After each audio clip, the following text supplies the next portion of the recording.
Welcome back to another episode of Sweatin, a fantasy football podcast. I'm your host, DFB Encounter. With me, as always, is Jacob Sanderson.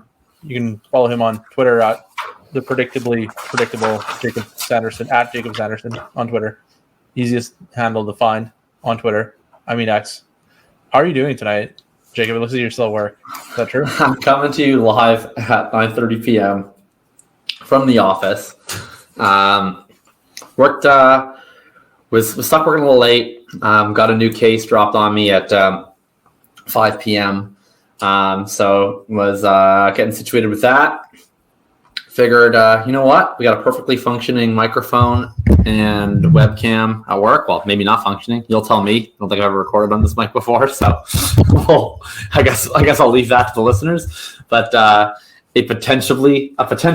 plausibly functioning camera and mic setup. So why don't we just let it rip up here and talk some ball? Sounds good. Yeah. Do you think that the Chicago Bears should let it rip on Caleb Williams, or should they rip off the Band-Aid and remove Justin Fields from the premise? Well, look, I mean, you can't possibly know what Justin Fields is. Like the most controversial topic in football. Like you can't know who Justin Fields is. He's only been the quarterback for 3 years. The only way you can make any determination about Justin Fields is if he has Jerry Rice, wide receiver 1, Marvin Harrison, wide receiver 2, Marvin Harrison Jr., wide receiver 3, Marvin Harrison Jr.'s kid, wide receiver 4, Marvin Harrison Jr., Marvin Harrison the 4th, Marvin Harrison's murder victim, all of the Marvin Harrison extended universes in his wide receiver room. Cole Kmet would be a good tight end too, but he needs Brock Bowers accompanying him. And he needs a good running game. He needs to have probably, I would assume, Walter Payton. I don't even think, that Matt Forte would be good enough. And honestly, I'm not even sure, no matter how good the offense is, that you can make any determinations on him unless Brian Urlacher is backpiling the defense. So it's just too early to say anything about Justin Fields, because unless you're in a perfect environment in the NFL, we can't make any determinations about a quarterback. That doesn't really apply to any other quarterback, of course, just Justin Fields. He's our very special boy who deserves special rules. We can't make any determinations on Justin Fields' talent at this time. He's our very special boy. That's well put. Don't you feel as though no one, like, can you think of anyone that the dynasty community has ever, like, seen the good side of to this extent than Justin Fields? Because normally they're, like, not a very forgiving community. Like, normally, I would say, if anything, they're, like, overreactive to things. Yeah. And to be clear, like, you guys can, like, go find my receipts. Like, if you want to find my receipts from the 2021 draft, you will not find any of me being, like, a Justin Fields hater that's never going to be vindicated. Like, I thought he was a great prospect. I thought he was, like, either the 102 or the 103 in that class. I thought he was, like, viable of being a first overall pick in a class that Trevor Lawrence wasn't in. Like, I was upset that the NFL let him fall as far as they did. I thought Chicago made a great choice to select him. Like, I wasn't on, like, Fields hater island trying to, like, take an early victory lap. I've just been thoroughly unimpressed with what he's done so far in the NFL, and I'm kind of confused why that's not the consensus. Yeah, I think that he has certainly somehow got people on his side. I think a large part of it is that he's, like, a rushing quarterback, right? Like, if he wasn't scoring 20 points per game last year, there's not a whole lot of faith in him from the dynasty community. I think are people normally forgiving of rushing quarterbacks? Like, Kyler Murray was actually good, and people were like, "This guy stinks." But he played Call of Duty, right? And he had people will still tell you Lamar Jackson stinks. That's true, but he probably played Call of Duty too. Is my guess. I don't know. It's just like, should Justin Fields replace you on this podcast? Because he is bulletproof. Like, he's literally like. I think where I'm going with this is that I don't actually think it's necessarily the dynasty community. We punished him pretty heavily in, like, the any, like, aggregating boards, like Keep Trade Cut or Fantasy Calc. Like, I don't think he's that high anymore. Oh, I think that they still have been pretty forgiving. Like, he is currently still sitting on Fantasy Calc at QB 13. Now, like, I will admit that QB 13 is probably a little bit misleading in the sense that there is about 1,000 value point drop off after Dak Prescott at QB 12. But like, he still had a Deshaun Watson who also runs, and despite the concerns, like he like certainly has job security at least in the medium term. He has still had a Brock Purdy, which is interesting to me. He surpassed. He still had a Bryce Young, or surpassed Bryce Young. I'm not really sure which of those. But he's still got a leash and at least some theoretical upside. Like, I guess it's not insane since he still runs, but like if I go even, if I just don't tab on quarterbacks, right? Like let's pull up here. Let's see where he is. So at least this is keep trade cut. Keep trade cut has an equal to, like, in the same general tier as Stephon Diggs, Tavon Achane, Zay Flowers, Ken Walker, Dalton Kincaid, Jackson Smith and Jigba. He has him ahead of Mark Andrews, head of Drake London. Like, that's like a lot of guys that I would feel a lot better about than Justin Fields. Yeah, I think where I was going with this is that he was like, I don't know what he was on Fantasy Calc or Keep Trade Cut in the preseason because we used Adeiko's masterpiece, ADP masterpiece. It was like a 1-2 turn pick. And he was, he was even higher than that. He was like a 108 at one. That's true. The last time I that did is it. True. And now he's like on Fantasy Calc 36. He's a round 3-4 turn pick. Like that's pretty punishing. Yeah, that's true. Which I think is like fair punishment. Like I'm not like against it. I'm not like he should still be a first round pick.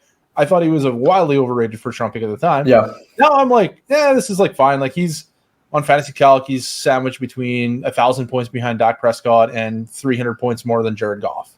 I'm like, I'd much rather have Justin Fields than Jared Goff personally.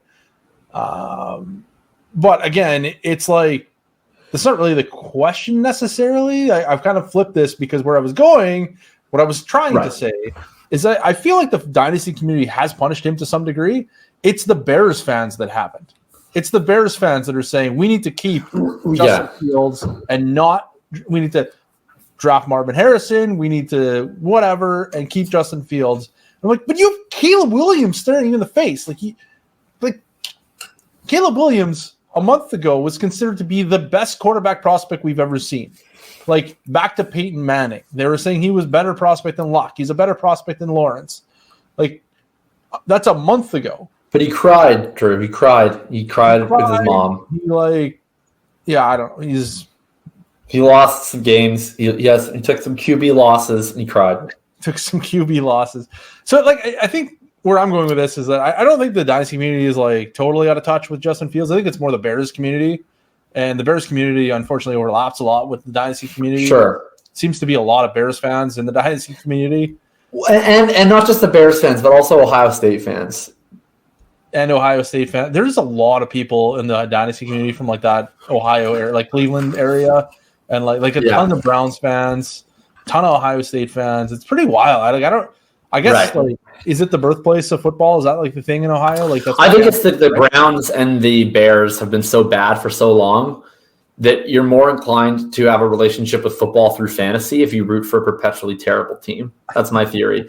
Like my theory is like if you're a Patriots fan, that makes sense. You don't need to like play dynasty because your life is a dynasty. Growing up, at least not currently.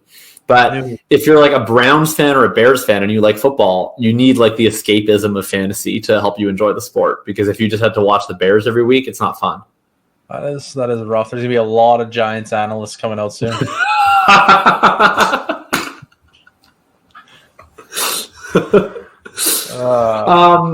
Here's my contention, right? Like I've seen people. Okay, so we'll talk about this in real life. Is what we wanted to. I derailed us by talking about the fantasy stuff. The contention I have, everybody has praised this draft trade that they did with the Panthers last year. And like, there's no question that the Panthers took on an extreme amount of risk. It massively backfired. It looks like very likely that they wound up trading DJ Moore, Darnell Wright is who the Bears got, whoever the Panthers would have taken in that slot. I think like a second-round pick or something as well. Maybe even another one. And, of course, Caleb Williams, right? All like 2 long-term starters at high-leverage positions, another couple of picks, Caleb Williams, all for the privilege of selecting a quarterback who currently does not look good. So that's obviously a disaster from their end. Here's like the one caveat that I would say, though, right? Just because in this exact reality, you would obviously way, way, way rather have what the Bears ended up with. I'm still not convinced that it was actually a good process trade for the Bears to make, in the sense that if the Panthers weren't this bad, if the Panthers were just the 3rd worst team in the NFL, like, it's good, but you still need a quarterback one day. And now you could say, well, they would have taken Bryce Young, and Bryce Young doesn't look that good. And that's fair. And they probably would have taken Bryce Young. He was the consensus QB1, and I didn't think that was egregious or anything like that. I would also say this. If the Panthers had CJ Stroud right now, they would not regret for a second their trade, right? Like if they had just taken the right quarterback, and I'm not saying, oh, you dumb Panthers, how could you not have foreseen that CJ Stroud was the better quarterback? Like, I thought Bryce Young was a better prospect too. But I do think that I think the quarterback is clearly the most important position in the NFL. I know, hot take. And that if you have no quarterback, and you have the opportunity to draft a really good chance at a franchise quarterback, which you're never going to get a better chance when you're picking 1st overall, I think you just take it. Now, a little different is last year I was making the case that they should have taken a quarterback, and that was when I was like, look, Fields might be the guy, he might not be the guy, but with the rookie contract scale, with this limited opportunity to do this, like, do you really want to gamble on might be the guy going into year 3? Now I would even feel stronger. I'm like, this is not the guy. I'm not saying not the guy in the sense that he can never play in the NFL or whatever. I think he'll probably start somewhere next year. I think he probably should. I think he's probably one of the best 32 quarterbacks in the NFL. But like, I think we can be pretty confident that he's not the type of quarterback that you pay a second contract to and then expect to win the Super Bowl, right? Yeah, I agree. I think if you were going to sign, say, Justin Fields to a large second contract a la Daniel Jones, you would probably get a la Daniel Jones-esque type production, which is not enough to matter to any degree. No. Like, I don't really understand the pay the mediocre quarterback game the NFL plays. Like, I fully understand that you pay Patrick Mahomes and you pay Justin Herbert and you pay Joe Burrow and you pay those guys for sure. Give them every penny in the bank account. But the mediocre guys, I'm just like, Like, no, it's just a game that people seemingly play out of fear. Yeah. Right? Like it's not like if you're the team that's paying Derek Carr, you're just pressing fast forward on the season. Yeah.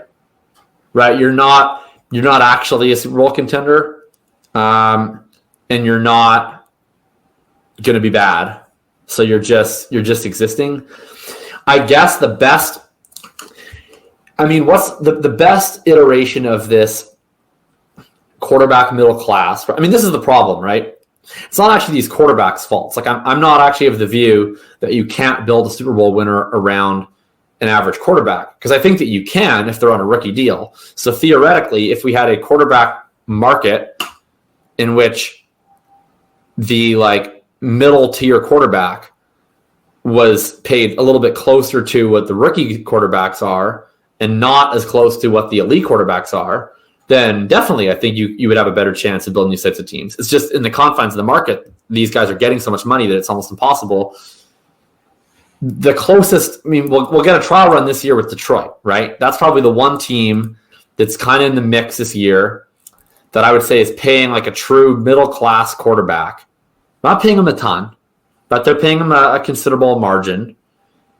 And I guess my take is They're not going to win the Super Bowl. Yeah, they're not going to win the Super Bowl. I think it's if you're going to pay if you're not going to have a superstar quarterback, I think you go and get yourself a Baker Mayfield, a washed up retread that is fine. You don't have to pay a lot of money to. I don't know how much money Baker Mayfield's making on this salary. Not a lot. I think he's making like $5 million or something. Yeah, that's the guy that you would go and get if you're going to have the choice of pay Daniel Jones or just go and sign Baker Mayfield. Yeah, $4.5 million. Oh, that's $4.5 million of incentives available. Oh my God. And his base salary is 1.1. So it's like 5 total. So, that's the guy that you go and get if you want to just build the team rather than get the quarterback. And I think that's a perfectly fine way to do it. If the Bears had said last year, you know what? We don't think that Bryce Young is the answer. We don't think that Justin Fields is the answer. And they just traded Justin Fields, traded the first overall pick to Carolina, and signed Baker Mayfield. I'd be like, hey, that's probably the right thing to do. Bears, great job. Baker Mayfield might be good enough. And if the rest of the team is good, then you'll be great. But the rest of the team sucks. So they'd be picked. I don't think having Justin Fields last year in a vacuum was bad. I don't think that we knew for sure. Maybe we still don't, do you ever really know things for sure? I definitely don't think we knew for sure at the end of last year, Justin Fields was definitively not it. My view on the time was just how often do you get this chance? Now, they fucking lucked into Carolina, taking the wrong quarterback, being atrocious, and then gifting them another chance. That was not the most likely scenario for this trade. It was not the most likely scenario that Carolina would literally be the worst team in the NFL this year. On your point, if Carolina was just a normal bad team, the Bears aren't picking number 1 again. No, and they're out of range to pick another quarterback. So I agree. Quarterback last year was the right thing to do because it's so rare that you get to draft early in a draft, and also there's a good quarterback available in that draft. Right. This is the trap. Outsized. What's the word I'm looking for? It's just uncommon to get both those stars aligned at the same time. Well, this is the trap that teams fall into. Once I finish this point, I'm gonna have to go turn the lights back on. This is the trap that teams fall into with it. Is Atlanta's a great example of a team that at one point in time they were actually awful, right? They bottomed out. They were picking 4th overall, and they could have taken Justin Fields, right? Maybe it wouldn't have worked out. Who knows? I'm not going to say that maybe Justin Fields does work out if he's in Atlanta. I think clearly a better situation than Chicago. But maybe he'll be in Atlanta next year. I think pretty good chance of that one. They're in the spot where it's they had their chance to draft a quarterback. They chose not to. They just keep getting incrementally better. Where, okay, now it's 2022. There isn't really a quarterback even worthy of drafting an 8th overall. It's what they decided. And so far, I'd say they were correct on that. None of the 2022 quarterbacks have looked like a quarterback you take in the top 10. Okay, what's the next best thing we can do? We'll take a flyer on round 3 with Ritter. No harm, no foul. I think that was a good decision. It's not going to be the guy. Then they come into this year, and it was they weren't picking high enough, right? Okay, they could have traded up. Right, but they decided not to do that. Again, in a vacuum, defensible. By the time it got around to them, the only guy was Levis. Maybe Levis ends up working out. Maybe he doesn't. I think, too soon to say on that one. So they decide, okay, well, what are we going to do? We're not again. I think they made based on their set of circumstances, the right call. Right, they didn't go out and get the Kirk Cousins. They didn't go out there and get the Derek Carr. They were well, we have a young guy that we drafted. We may as well play him and see what happens. And that was a logical thing to do. They saw what happens, and he's bad. And then they're going to probably win the frickin' division this year. So they're going to be picking in the mid to late first. They now know, again, they don't have a quarterback. They're not taking anytime soon. This roster's good. So it's a problem of they can't win the Super Bowl. They can't do anything else. So often you'll see teams say well, you have to build the right way. You can't just bring in the quarterback when there's nothing else around them. You might only have the chance to bring in the quarterback when there's nothing else around them. You might get lucky, and I think teams should always be taking shots. You should be taking the shot on the Jalen Hurts. You should be taking the shot on not just the ones that do work out. You should be taking the shots on the Malik Willis and the Will Levis and the Desmond Ritter. And why not? Why not take day 2 shots at quarterback where there's very little risk? Sam Howell, great example. But like Atlanta's pretty fucked. Sure, but he's not very good either. Better than Desmond Ridder, but he's not good. Ridder. Yeah, he's better than Ridder. He's still not good. He's fine. He's fine. But the other issue with Fields now is like, the contract is becoming a legitimate thing. Like, he's extension eligible after this year. He only has 1 year left before he would be tagged. Like, it's not just a matter of can you in a vacuum win with Justin Fields as your quarterback, which I think is maybe possible. It's like, can you now win with Justin Fields making $30 million, $40 million, $60 million your quarterback? We would know that. The difference, some people scoff at this, but the difference is so real. Look at Patrick Mahomes' weapons. Travis Kelce, bunch of scrubs. Look at Josh Allen's weapons. Stephon Diggs, bunch of scrubs. Kincaid may be interesting. I'll tell you that. Same with Rice or KC. But it's like scrubs, rookies, you can get 1 star. Lamar Jackson, Mark Andrews, rookie, scrubs.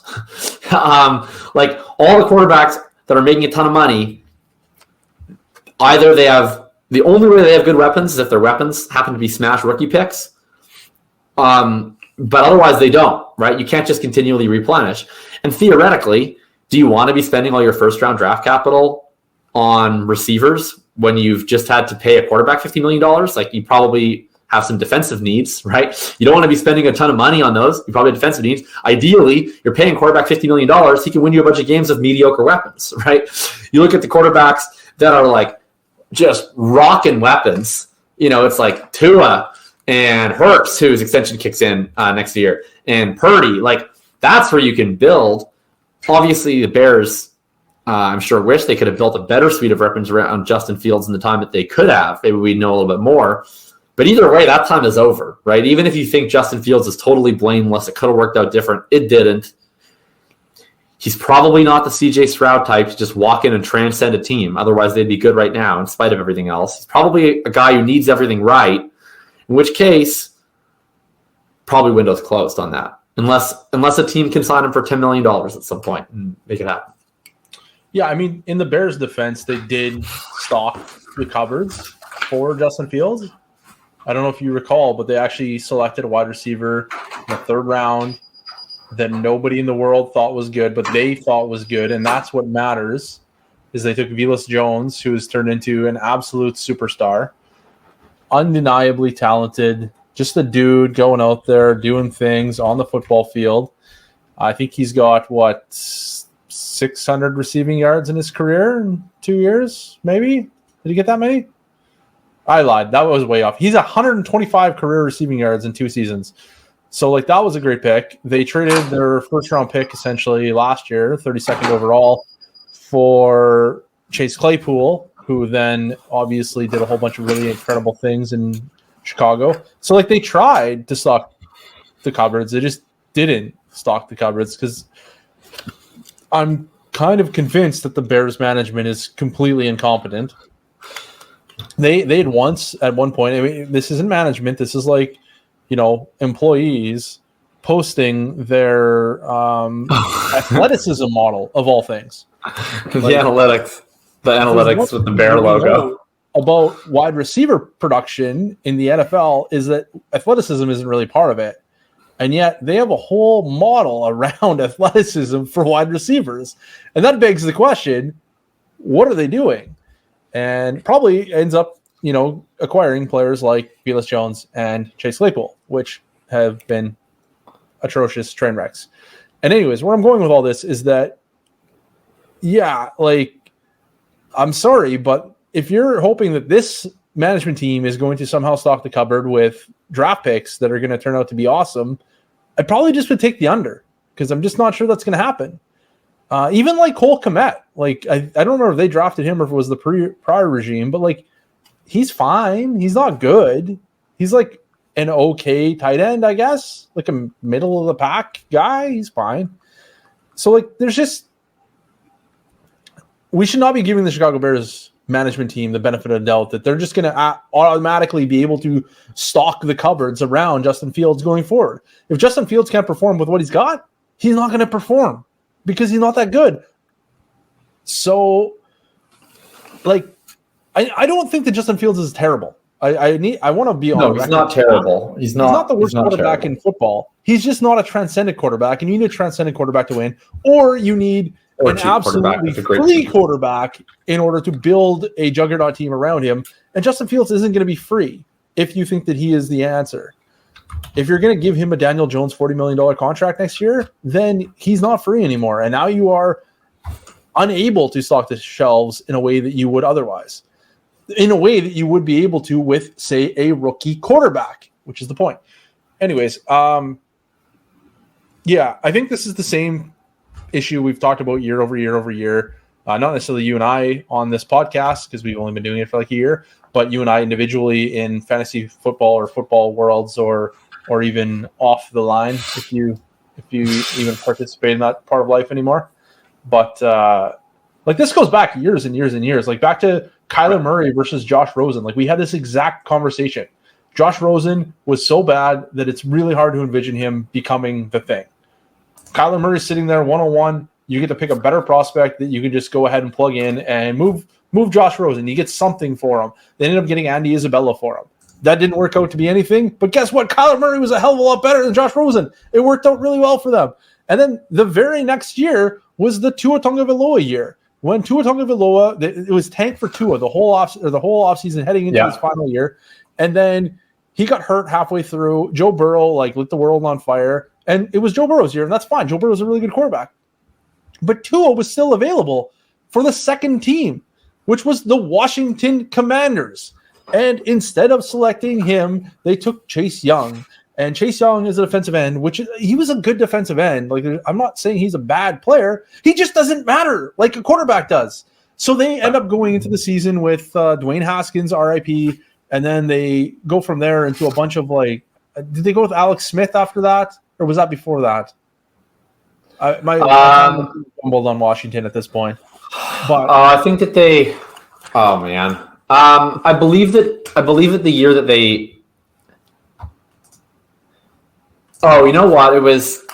I think they had Alex Smith the prior year, and then he got hurt. They drafted Haskins. Haskins was not good.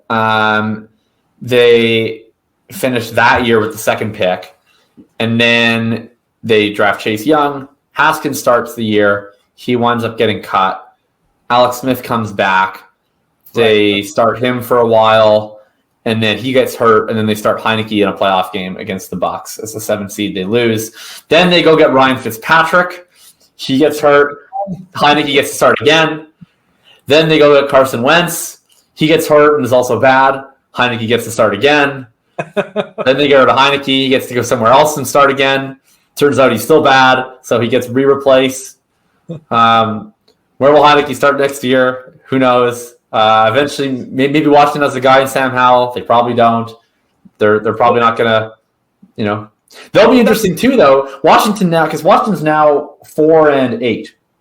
So they've gotten into a spot now where they're not going to be in Drake May, Caleb territory. And if they were in Drake May, Caleb territory, my opinion would be you draft Drake May, Caleb territory. I probably view Sam Howell similarly to how I viewed Justin Fields last year, which is I think it's more likely than not that he's not a franchise quarterback. And when I say franchise quarterback, my definition of that is basically, can you pay this guy a second contract, franchise quarterback money, and feel good about your chances to win a Super Bowl? Right? How many guys are there that you can say that about? Not that many, right? To me, Dak Prescott has always been the line where it's now this year's Dak is playing the best quarterback in the league, but usual Dak Prescott, it's if you're Dak Prescott or better, you can pay him and you don't have to think about the quarterback position. You just keep paying him for as long as you can employ his services. If you're worse than Dak Prescott, you probably want them to be cheap, or you probably need a different quarterback.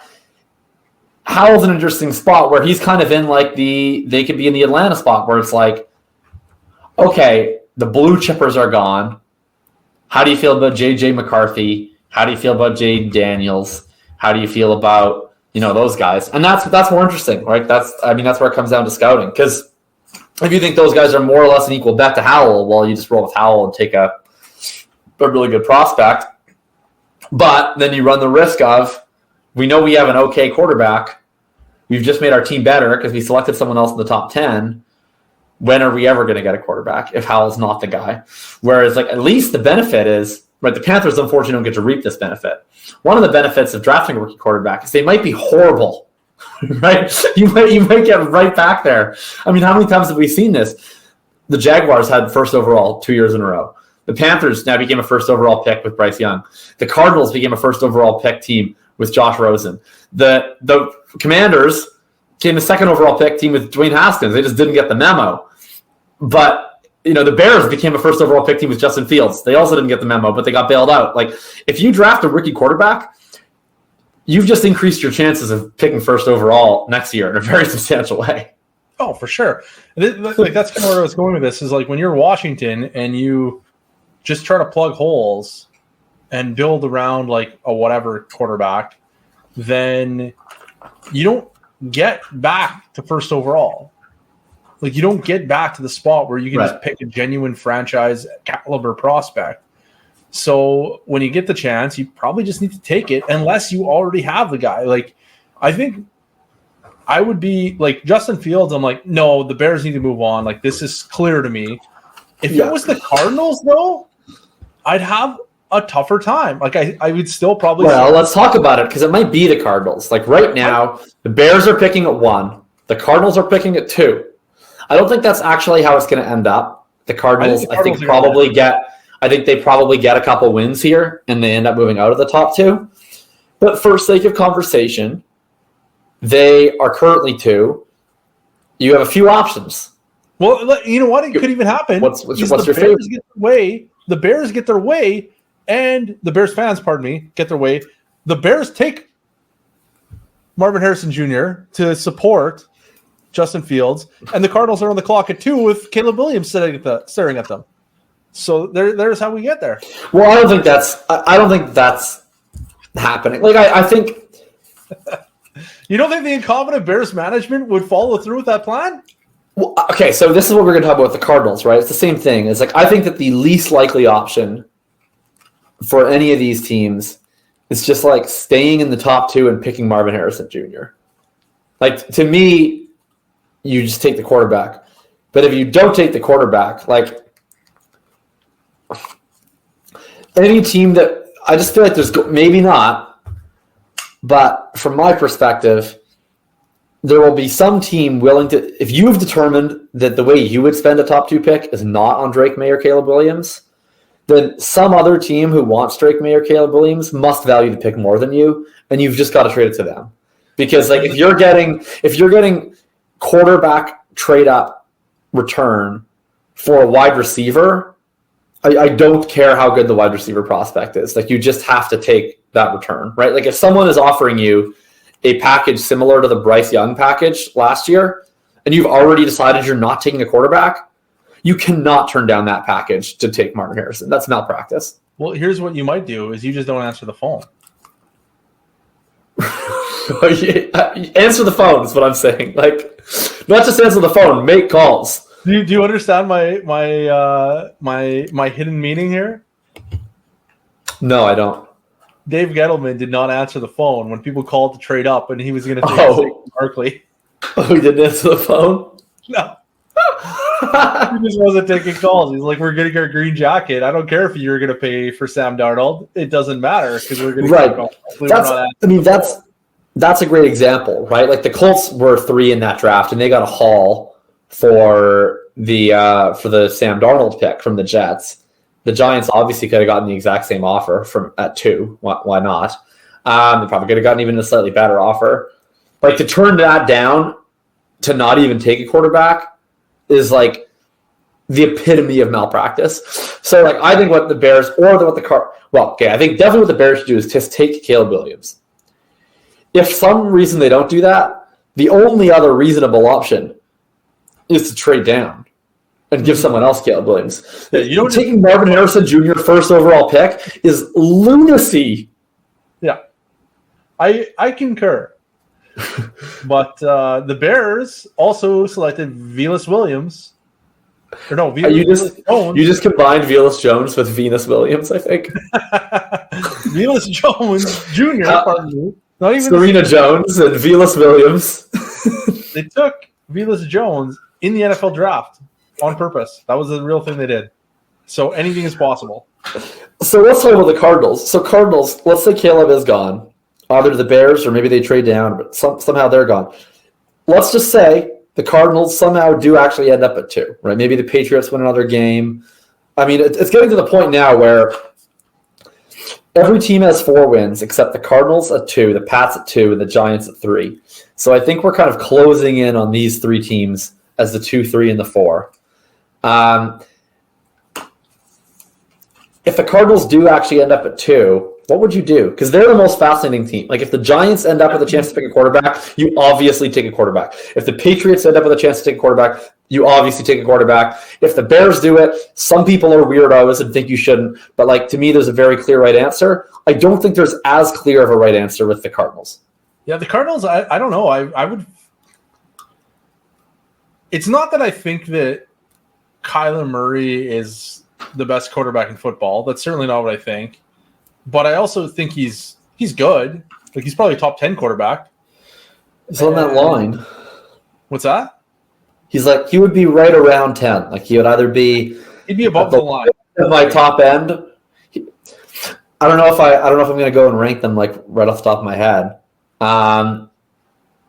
He would probably be either near the bottom of my top 10 or just outside. I think I'd have a hard time putting him outside the top 10, but nevertheless, like I think he's a good NFL quarterback. And if you're a good NFL quarterback, it would depend on what you can get, right? If I'm sitting here, the problem is you're probably not getting that much for Kyler Murray because he is getting paid like he's a top 10 quarterback. But you're probably and you're eating a lot of dead money to trade him. That's the other issue too. I'm not that worried about that. Well, I'm worried about it a little bit because to me, the biggest benefit, to me, the issue with Kyler Murray is not talent. Like I agree, he's a good like borderline top 10 quarterback. I think 100% in a vacuum you can win a Super Bowl with Kyler Murray. In terms of the contract aspect of it, like I was saying with Dak, like Kyler would be kind of on that line. Like I do think he's worse than Dak, and not even just this year's Dak. But he's like maybe just below that line. Like I do think you construct the right team around Kyler Murray with Kyler Murray on this contract. I do legitimately think you can compete for a Super Bowl. You just need to be very perfect with your other moves. The opportunity cost though is like if you're saying you can get another really, really good quarterback, pay them not that much for 4 years. Well, that's better than Kyler Murray. The issue becomes like if you then trade him and you have to eat a bunch of dead cap, well, now you're eating into the point of saving all that money and building around your rookie quarterback because you're allocating money to a player who's not playing for you. Does the dead cap only hit the 1 year, or does it hit each successive year until the contract? It doesn't hit each successive year equally. I'm not a cap expert. Shocking. My understanding is that you eat the majority of it in the first year. There might be some carryover ramifications to the second year. I think it also kind of depends on what choices you make, but I do think you can eat most of it up front. Certainly by like year 3 of the rookie contract, I don't think they would be that affected. If that's like blasphemous and wrong, someone can correct me. I have like a pretty rudimentary understanding of caponomics. Yeah, so if I were the Cardinals, that really wouldn't affect me that much because I'm not planning to win in year 1 anyway, even when I take a rookie quarterback. Like, there's going to be growing pains. Most rookie quarterbacks are not. Even Caleb Williams, I wouldn't feel like is going to walk into the NFL and have a CJ Stroud-like effect. He might. I'm not saying it's impossible. I just wouldn't be banking on that. Like, if I was thinking Caleb Williams, it would be to win in year N+1 and forevermore. Right. That's true. So the cap hit, like, yeah, it would suck, but it's not like, or the dead cap would suck, but it's not like a huge hindrance to my overall plan, I don't think. Right. I think where it would come down to, I think, is what could I get for Kyler Murray? Like, if I go and trade Kyler Murray, can I get, I don't know, a first-round pick? Is that even reasonable? I have no idea. I don't know. I think no. I think NFL don't get traded. We don't know what they're worth. Like. By the way, I decided Kyler Murray is the 11th best quarterback in the NFL. Okay, fair. That's ballpark, totally fine. And then on the flip side, what can we get for Caleb Williams? Like, he's not a normal first round quarterback. Right. Like you could get.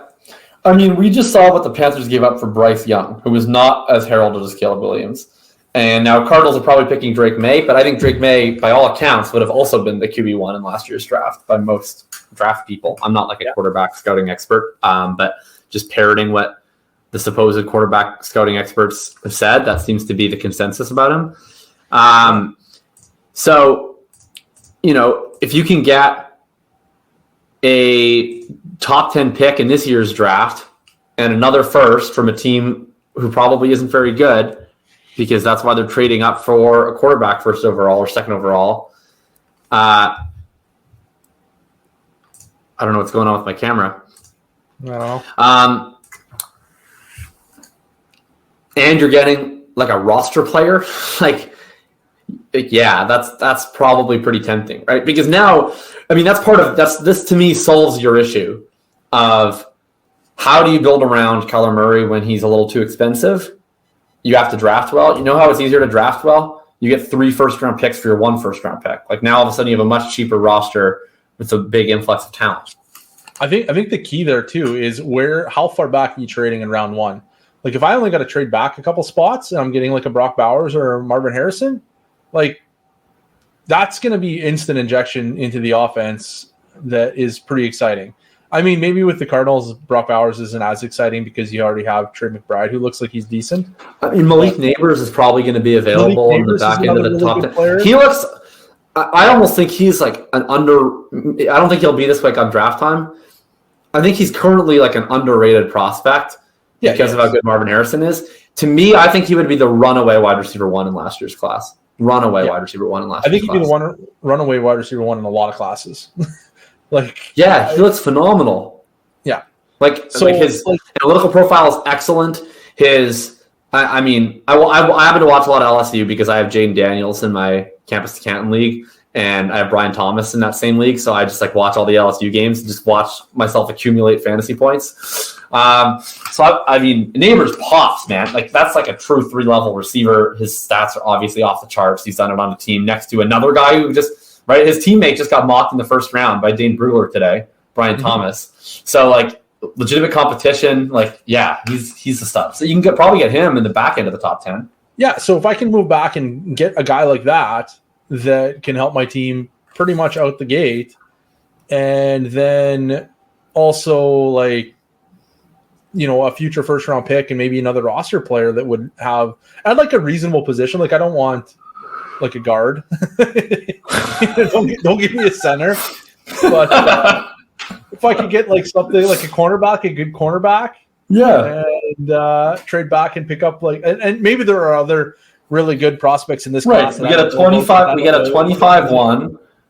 We get a spot to get. If you can draft another top 10 premium position player, get a good starter at a premium position, like a roster player, and a 25 first. Now we're cooking with gas all of a sudden, right? We've got. And I'm not going to get that for Kyler Murray. I know that. So. Right.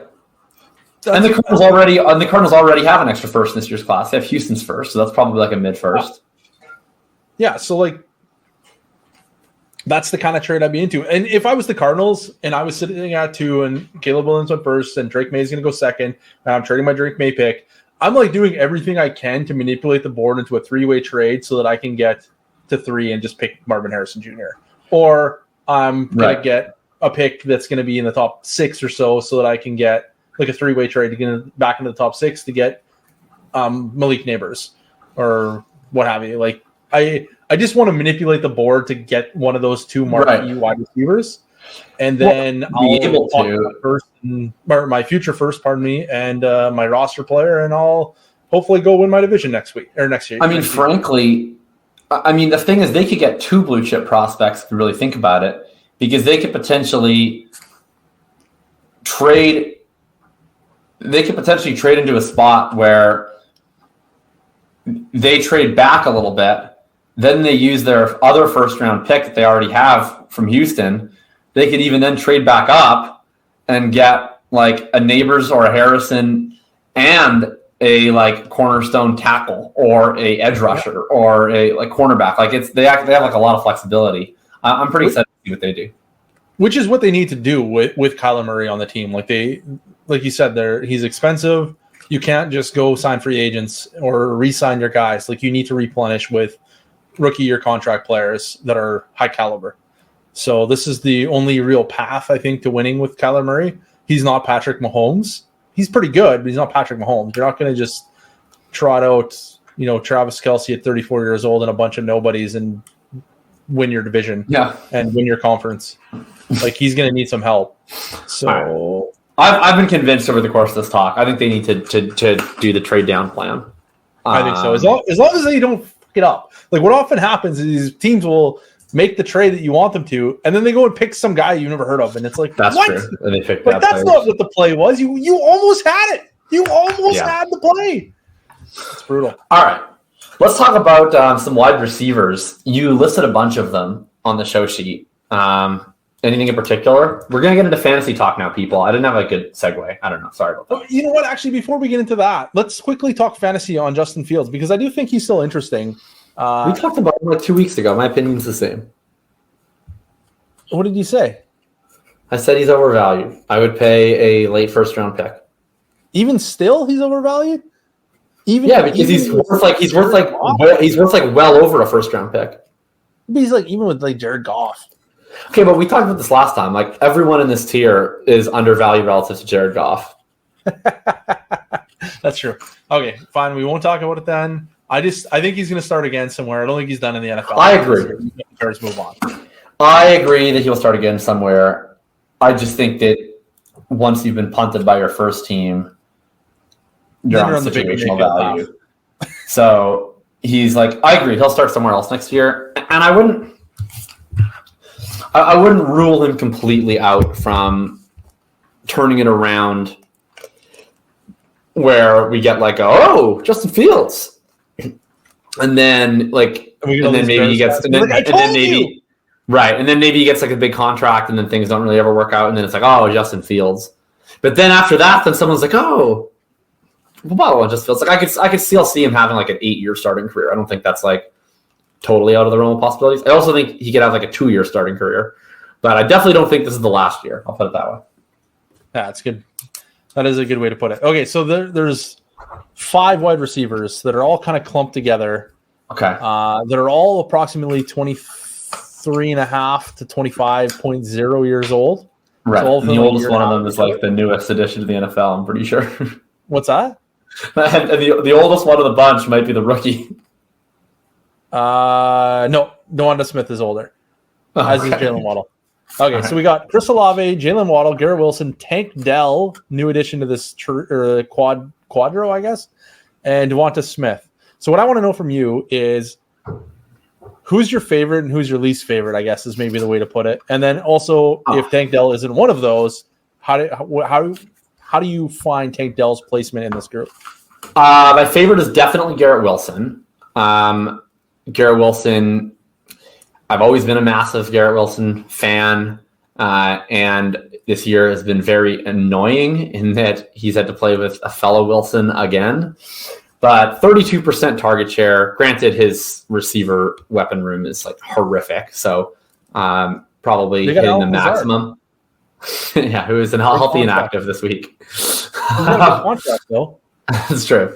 But 32% target share. I mean, again, this is just like an anecdotal take, but when we get into this sort of like sub JJ Chase tier of players, I'm looking at like who can potentially join that tier, and it's like how many ways can they win is kind of important to me.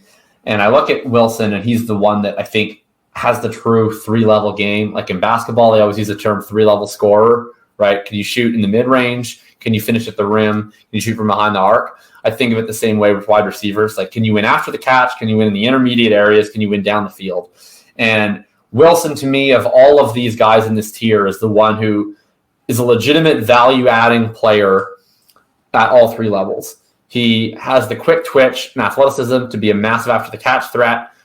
He has the speed to get downfield, sub 4.40. can win at the catch point downfield really impressively for a slender guy, and has that route running and separation ability in the intermediate areas. So I think Wilson is a legitimate superstar. His peripheral profile says it. I think watching him backs that. And I think it's just a matter of time for him at the quarterback. So he's the one I would take. I think he's the one that has the highest ceiling. All these guys have a really high ceiling, but he's the one, if I had to bet on like multiple 20-plus point per game seasons from, he's going to need the circumstances to work out in his favor. But I do think he has that type of ability within him. Yeah, I actually, unfortunately, agree with you. Garrett Wilson is my favorite of the 5. All the same things, 32% target share, plays 100% of the snaps, plays 100% of the routes, looks like a guy who is, in fact, just awesome. So it's just a matter of time. Zach Wilson surely cannot find his way back onto the field, I would hope. I actually think that, I just wrote about it for the patrons today. So, yeah, anyways, I think Garrett Wilson's like a decent buy right now, even though we're heading into the playoffs and he's not producing very many points. Yeah, I'm trying to buy him. Pretty hard to buy, but if possible. He's hard to buy for sure. He's not cheap by any stretch. But he's we're through the Zach Wilson era. It's not coming back at this point. It can't. So we made it through. You're enjoying the Tim Boyle era so far? Now we're in the Tim Boyle era. It can't last much longer. We've got Aaron Rodgers coming back, and we've got Simeon, who is not very good. But Trevor Simeon actually, he would certainly be the best quarterback you'd play with this year. He actually started football games for a real team on purpose for a whole year. Yeah, they went 8-8 or something. They weren't even the worst team of all time. He was fine. He's not a good quarterback, but he's fine. And Garrett Wilson just needs fine in order to start putting up some decent fantasy points. And then next year, assuming Rodgers is healthy, or they go another way with, I don't know, Rodgers retires and they get another quarterback, presumably. No, I think it'll almost certainly be Rodgers next year. It has to be, I would imagine. The only way I think it isn't is if he rushes back from this injury and re-injures himself and he's just I'm out. No, I would think it will almost certainly be Rodgers next year. So, yeah. Anyways, Garrett Wilson, future is bright.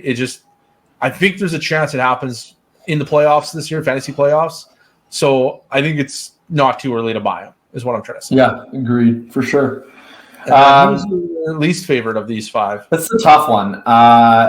It's definitely not Olave. He's clearly my second after Wilson. So I think it becomes a floor versus a ceiling bet here. I think that the floor option of this group, you named 4 names. Is there anyone else that I'm missing? 5. There's Olave, Waddle, Wilson, Dell, and Smith. Okay. Same difference. It's not Olave. He's second. Waddle and Smith are virtually the same guy to me. My take has always been that I think Smith is a little bit better, and I think that Waddle's in a little better situation, just in the sense that they're kind of in a similar situation, but the guy that's blocking Waddle is probably going to get out of the way a lot sooner than the guy who's blocking Smith. So I guess, from a dynasty perspective, I probably slightly prefer Waddle. I also think Smith is a better all-around wide receiver. I think Waddle's more limited. He struggles more against press coverage. I just think that as long as he's with McDaniel, I just trust McDaniel to take talented players and put them in positions to succeed. So I just think Waddle will always have his strengths emphasized, not his weaknesses, because that's what good coaching does. And I think once Hill eventually moves on, he'll just be the recipient of a lot of those manufactured touches, where the offense just seems to be an offense that's about putting the ball in the hands of their best players. Right now, Hill's their best player, but I feel if he wasn't, then they would just funnel that through Waddle. So I guess it's then Smith or Dell, and it's tough because Smith and Waddle are going to be very good, useful fantasy players that have easily tradable value for the entirety of their careers. Dell's a little sketchier just because he's a lower sample size, pretty questionable prospect. And yet, he's already scoring more points per game than Devonta Smith has ever scored. I think more points per game than Jalen Waddle's ever scored. Correct. He has nobody in front of him blocking him. And the best thing he has going for him, well, that's what I was going to say. He has the best. Roberts. Nico Collins is the best person for him to have because Nico Collins is absolutely good enough that they don't need to prioritize adding a receiver. But he's not quite as good as Tank Dell. So he's like a perfect running mate to have where if they didn't have a Nico Collins, this could potentially be a team that would be looking to make a massive splash at receiver. But I don't think that they're going to be looking to do that because I think that they look at Dell and Collins, they say, we're good here. We have these two young guys. We have other holes. Let's just roll with these guys. So the only question I guess I have about Dell is like how much of it is him versus how much of it is Stroud, who I just think is unbelievably special. But as long as it's just him and Nico and Stroud together, we don't need to find out. And Robert Woods. Right, okay. As long as it's Nico, Dell, and Guy. Yeah. So I guess my answer is that I actually would say it's very, very slightly Devonta is my least favorite. But I think really Devonta and Waddle is Spider-Man meme. So it's really, do I prefer the safety of Devonta and Waddle or the upside of Dell? And I think I would just rather shoot for the moon with Tank Dell. Yeah, I think like I'm not as close with Waddle and Smith as you are. I think I like Waddle more than I like Smith by a not like. What's the reasoning behind that? Well, Waddle's tied to Tua Tagovailoa and Mike McDaniel, who are like pretty, I think, reliably going to have strong offenses for the rest of their careers. Okay, yeah. And Tyreek Hill is like 30 or 31 now. He's somewhere in that ballpark. But yeah. Is he 29? So like he's pretty old anyway. They're not like Waddle and Tyreek are not the same age. Whereas Devonta and AJ Brown are pretty damn close to the same age, like 1.4 years apart. And then we have Jalen Hurts, who I think is like a good quarterback. I don't know that he's a great passer. I don't know that they're really ever going to be a high volume passing offense, whereas I'm pretty sure the Dolphins are always going to be a high volume passing offense. And I just think that Waddle has a higher ceiling in the near future than I think Devonta Smith has. Yeah, I think if you were to plunk them on opposite teams, like you put Smith on Miami and Waddle on Philly, I'm probably saying the exact same things, but in favor of Devonta Smith. Like I think it's situational for me. I think I just like the Dolphins situation a lot better than I like the Eagles situation for wide receiver fantasy points production. That's fair. And frankly, they're probably both too good for their situations to change. Yeah. Yeah. Right? Like you'd be hard pressed to see how either team lets these guys go. Yeah, like Jalen Hurts isn't going anywhere and Tua Tagovailoa isn't going anywhere. It's just which wide receiver one is going to age out first. It's probably the 29, 30-year-old Tyreek Hill over the 26-year-old AJ Brown. Because I guess my case for Smith is that I think he's a more well-rounded player. So I think that if somehow he went to a different team or Waddle went to a different team, I like Smith in more of those scenarios. But I guess they're probably just playing with their own teams for a while. But maybe not, because star wide receivers seemingly get traded all the time, even though I don't know why they do. I feel like they never used to. I think that's like a recent phenomenon. It's not a good phenomenon. It's a pretty important position. Yeah, I don't know. I think what it was the teams were pushing back on the salaries they were asking for, and we're just fine, go somewhere else then. Well, this is maybe too micro of a take, but here's maybe another argument in favor of Waddle. This is getting back into salary capology, so apologies again if someone's actual capologist and they don't like my amateur capology. But there's basically what the situation is with the cap is there's almost two tiers of cap teams. I've heard Eric Eager explain this on podcasts before, and I'm kind of basically do the best impersonation I can, where there are some teams like the Chiefs, for example, as one, and the Titans, for example, or another, two teams that traded away receivers, where their owners are pretty unwilling to do these escrow restructures, where basically what the teams do is they add these void years onto their contracts such that their base salary becomes almost nothing. Everything goes into a bonus. The bonus is all paid out and then reallocated. But the problem is that the owner has to front all of that cash immediately in order to restructure the salaries that way. And some owners are willing to do that and some are not. And if you're willing to do that, because you're willing to just add in all these void years and bonus into oblivion, you can effectively spend a lot more money because you can manipulate the cap in that way. Both the Dolphins and the Eagles are teams that max restructure. Like what's his name, Stephen Ross and Jeffrey Lurie are both very willing to do this, which makes me think that like even as they have to potentially pay Tua, Hill, Waddle, Brown, Hurt, Smith at the same time, I think they'll just figure out how to do it because they are willing to spend as much actual cash as possible to make it work under the cap. So I think that they probably keep all three guys in a way that like the Bengals, which are not a team that's willing to do that, like I think they can make a way. They can find a way to make T. Higgins work under the salary cap. They would just have to spend a lot of actual money to do it, and the Bengals don't want to spend actual money. Makes sense.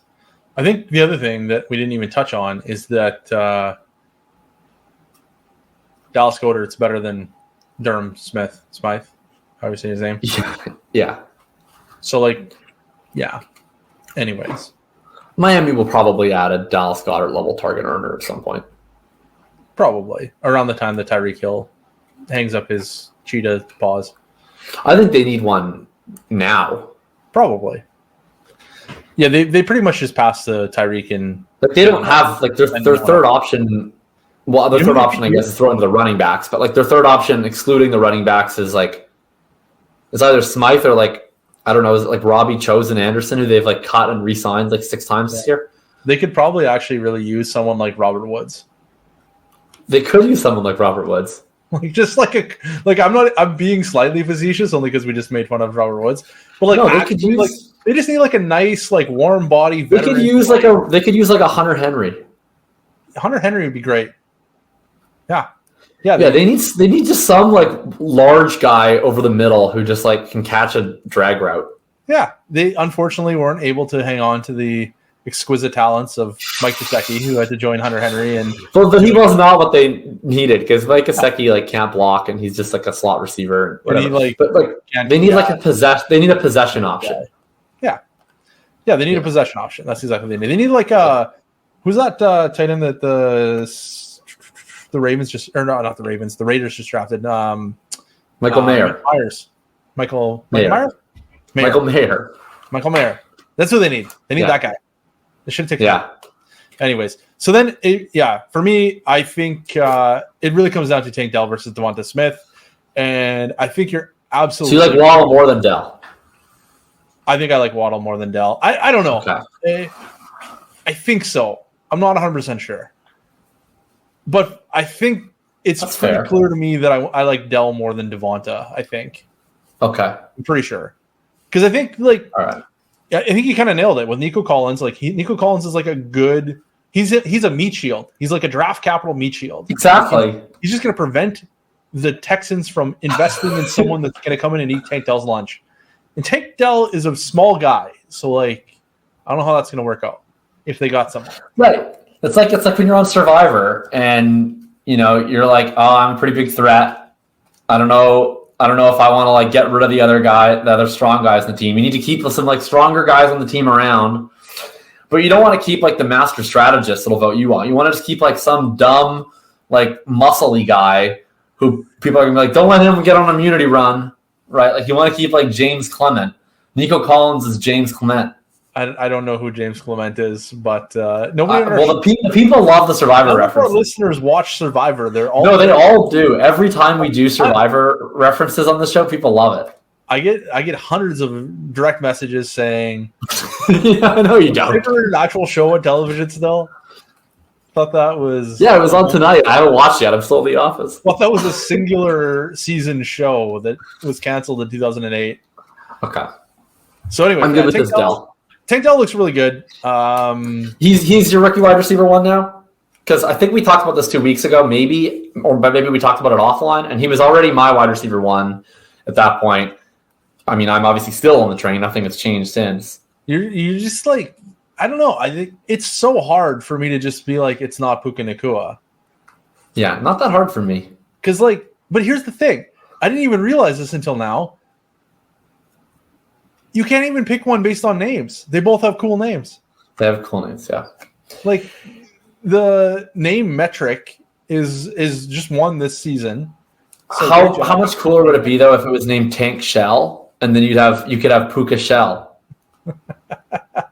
And tank shell like makes a lot of sense too. Like they fire large shells. So Yeah. works on many levels. We messed that one up.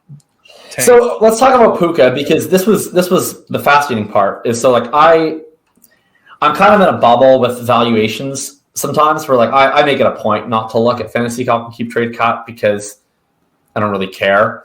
And so on a case, I tend to probably, I think, have a pretty good feel of what guys go for in my leagues. But sometimes I'll see a player who hasn't been traded for a while in any of my leagues.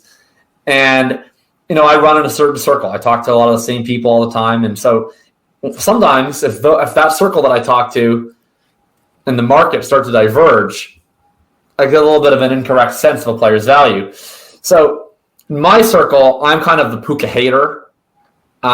We get people like D-Plot David, who's always beefing with me about Puka. We get Paul DFF, so was beefing with me about Puka. Dynasty Zoltan's always beefing with me about Puka. I was still under the impression that everybody had Puka as like a borderline top 5 dynasty wide receiver, and that I was the hater. Until we did this show, and we found out that I'm actually not a Puka hater. Everyone else is a Puka hater. He's down to wide receiver 20 on Fantasy Calc, wide receiver 24 and keep trade cut. I'm actually above the market on Puka. So take that, Puka lovers. There you go. I don't know what you're supposed to take. I guess I just have a milquetoast opinion on Puka. Yeah, I mean, like, I think you got to take Tank Dell at this point, because I think they're both very impressive. But I think Tank Dell with like CJ Stroud that's the trump card, and that end, he's just, to me, is like a much more impressive player. Like he wins. I mean, we're talking about the 3-level stuff. He wins him, and you loved Puka Nacua as prospects. I hated both these guys as prospects. I remember wide receivers. We did the show one time a long time ago. I think it was in draft season, and it came out that Tank Dell was ranked as a coin flip in my process, and you were like, "What? How could that be possible?" Wasn't that you? Probably. It sounds like me. And Puka Nacua was a bust, and we agreed on that. And anyways, now to see you being the Tank Dell stan, saying that he's just a more impressive player overall is I agree. Yeah. Well, I think he wins in more ways. Like he's winning. He has a really interesting profile, and that he's getting like a lot of gadgety touches where they're running him on end arounds, they're forcing screens to him. He's been fun after the catch. But then he's also winning deep. Like he's winning on posts and go routes and double moves. So like if you can combine being a massive deep threat and be a yak threat, like I'm not going to say he's Tyreek Hill, but that's a Tyreek Hill-esque profile, right? That's a very interesting profile where you can combine the high ADOT splash plays with the PPR floor of gadget touches. That's not a particularly common combination that people are able to put together. With Puka, to me, it's more of the like Sean McVay stuff. It's like the sort of intermediate in-breaking crossers mixed with these like schemed release targets. Like he's getting a far higher percentage of scheme targets than Cooper Kupp, even since he's been back. Are you concerned that Sean McVay is going to get fired? No, but this offense hasn't been good in a while.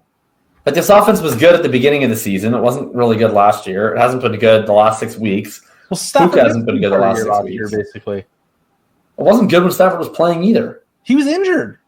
He came into the season with a neck injury. He came into the season, I think, with a elbow injury, and then he developed a neck injury. What was it? This year was the neck injury then.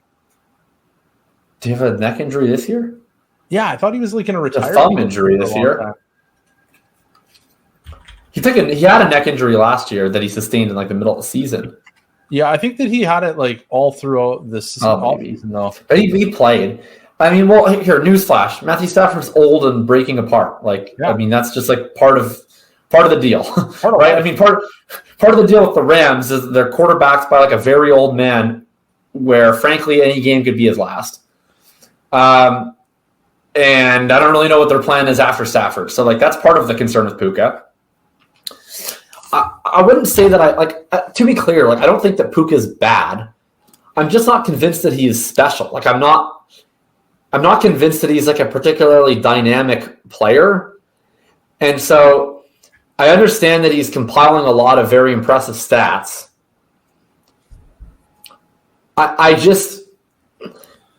He's not winning in ways that truly elite players tend to win.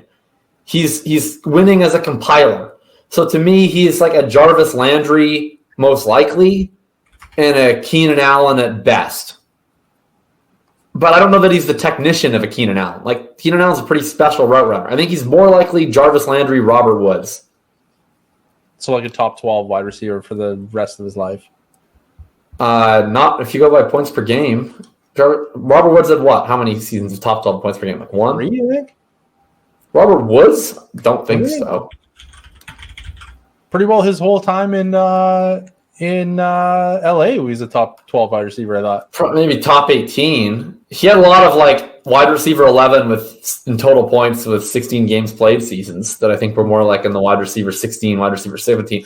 I think he's going to be a high-end wide receiver 2 is my guess for Puka. I understand the target share is very – we've seen – I guess my pushback on this Puka stuff is, first off, his prospect profile is more interesting than I initially get credit for when you dive into some of the per route numbers and stuff. That's valid. We still should not have had very high priors for round 5 pick.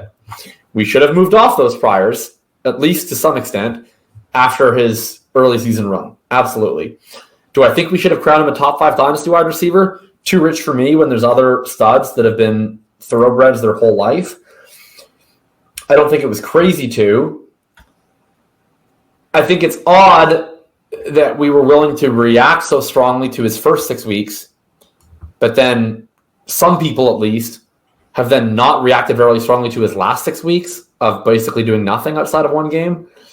And I understand that his target earning ability has been stable, but like target earning ability alone does not make one a top 5 dynasty wide receiver. Deontay Johnson's not a top 5 dynasty wide receiver. Jarvis Landry's not a top 5 dynasty wide receiver. Like, players who are not dynamic, who just compile and live at a 25 to 30% target share, there's a place for those guys at wide receiver 16 of dynasty rankings. That's, to me, like where Puka belongs. Like, Michael Pittman is a 30% target share guy right now.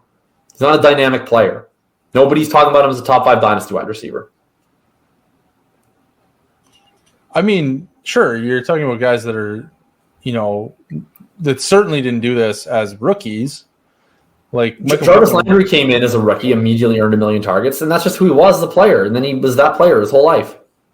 Not 30% of the targets. Well, Jarvis Landry, he maybe had 22%. His second year, I think he had 100 receptions, but not his rookie year. Yeah, his second year he had 110 receptions. I mean, Keenan Allen had like a berserk target share when he came in and he just got hurt. I don't remember the specifics of like, I'm not going to be able to look up all of Jarvis Landry's like route participation by week or whatever in the middle of the podcast, but I just think it's a matter of skill sets. Like, is Puka going to become faster overnight? Is he going to become like a more twitchy player overnight? Like, I just think I think he's pretty ready-made. Look, athleticism matters in football. Like, it's a sport about athleticism. And Puka's not an unathletic player by any stretch. Jarvis Landry's 18.9% target share in his rookie year. What was his targets per route run? They don't have that. It's 2014, man. Right. Well, that's what I'm saying. I don't want to like look up all the. If I recall correctly, by the end of that year, he was like getting absolutely peppered. I'll look this up at some point for the people.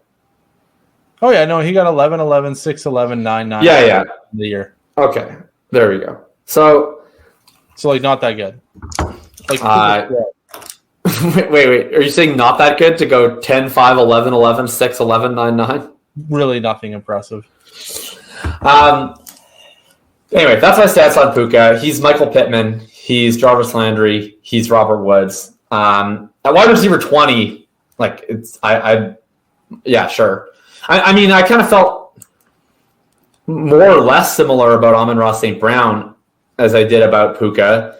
The difference is that no one ever talked about Amon-Ra St. Brown like a top 5 wide receiver after his rookie season. He was valued as like a wide receiver 35 or whatever. So I had him ranked at like wide receiver 20 as a rookie. No, he was not. He was not. He was absolutely not. No, I looked this up. He was valued at like wide receiver 33 because I had him at wide receiver 21 in my rankings. I went and looked back in time, and he was like a glaring buy. Like he was like my number 1 buy of the offseason, and I had him ranked like wide receiver 21. And I'm way above consensus. And if we had treated Puka like we treated Amon-Ra, I would once again have him way above the consensus. Now, I guess we kind of are. Like now, wide receiver 20. I don't have my ranks in front of me. You listed out. Why don't you do it? We talked about this pre-show. You listed out the wide receivers ranked in front of him. You listed out like the 6 immediate guys, and there was only one that I agree should be ahead of him. So I'm looking at keep trade cut. Not perfect, but Amon-Ra St. Brown on January 16th of 2022 was wide receiver 19. Where was his little delineation after that? He went down to wide receiver 30 by July. Yeah, wide receiver 30. There you go. And then back up in – that's really hard to tell. They're not showing the dates. Yeah, September he was back up to – well, once he started scoring 1 million points, I never reminded everybody was once good. He regained his awesomeness. So, like, yeah, he's pretty good. Puka Nacua is right there. And he's a more – like, Puka Nacua's rookie year is more impressive than Amon-Ra's, right? I guess I just like don't care about the numbers as much as you guys do. He's showed the same skills that Amon-Ra showed. He's got a profile erasing PFF grade. Cool. Amon-Ra did too, and then they erased his eraser like a year after the fact. But at the time it was erasing. And then okay. So you hate Puka Nacua, even though at wide receiver 20 prices, there's nobody above him you'd rather have.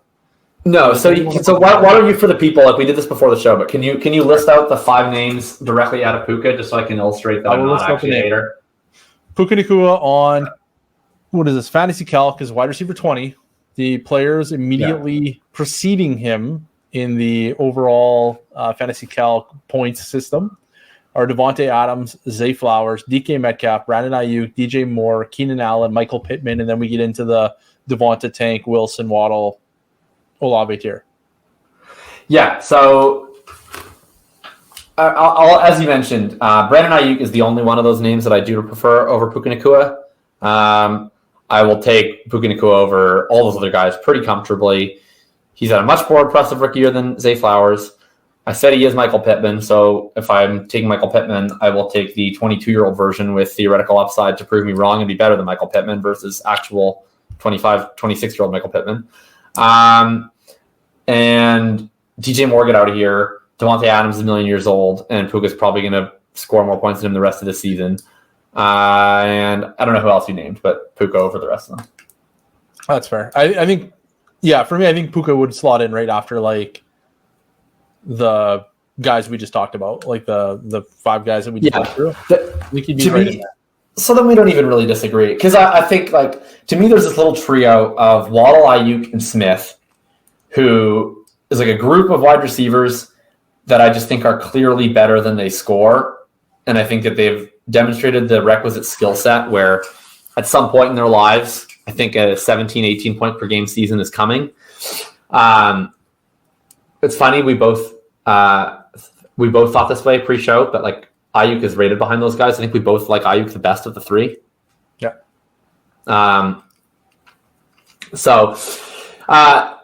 After that, like those to me is kind of the end of like the superstar guys.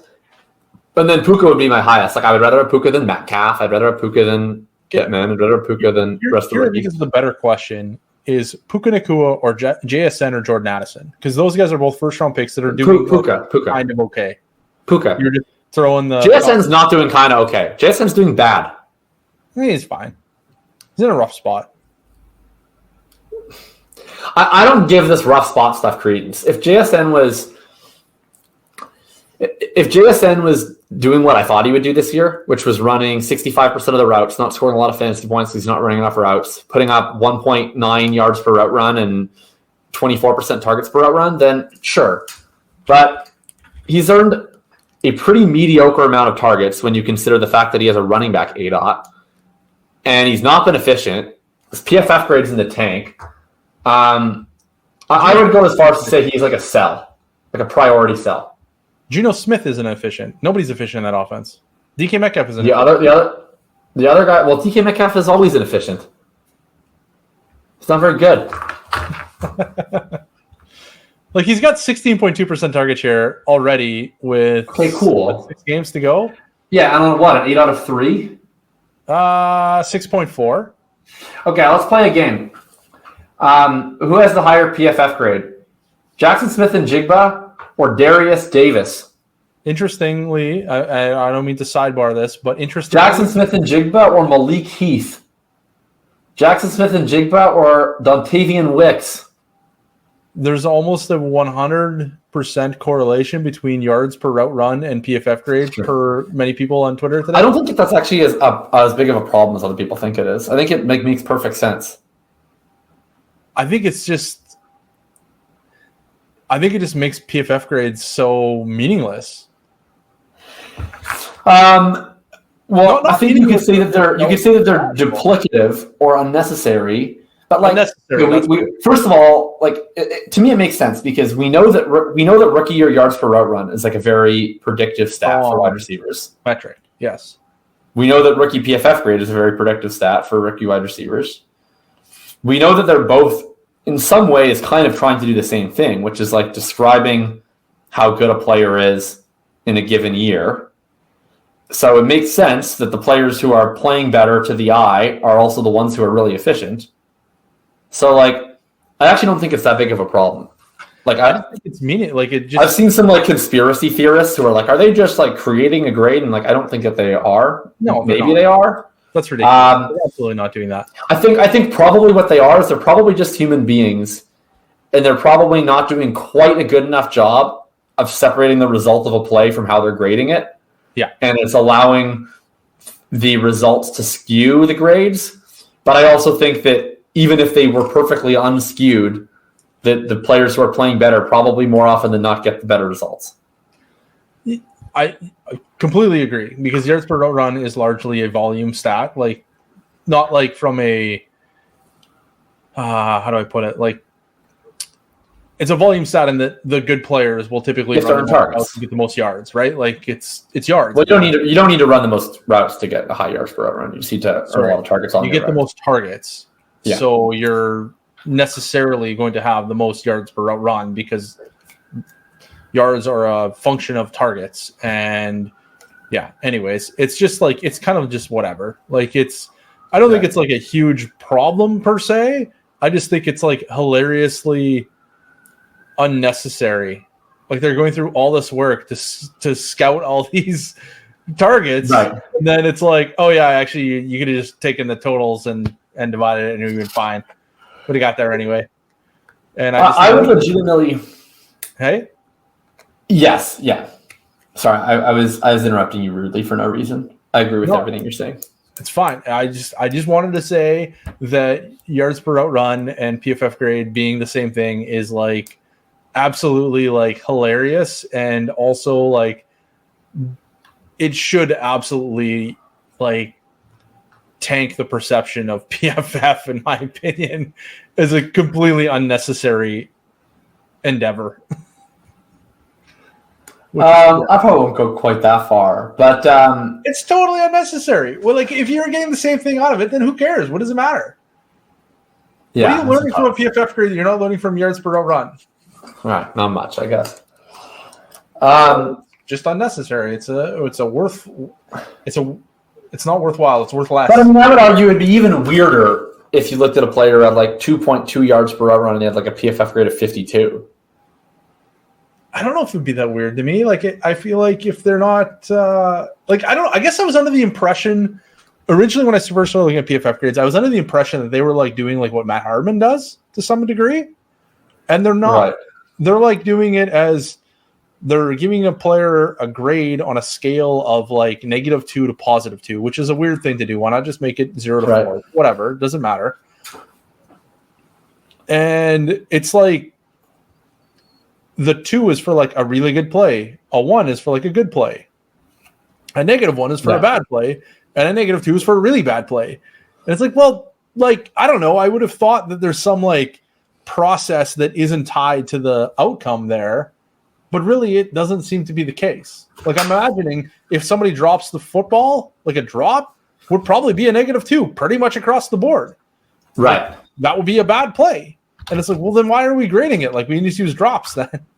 I don't know. It's very maybe that's why PFF always tweets out those drop stats.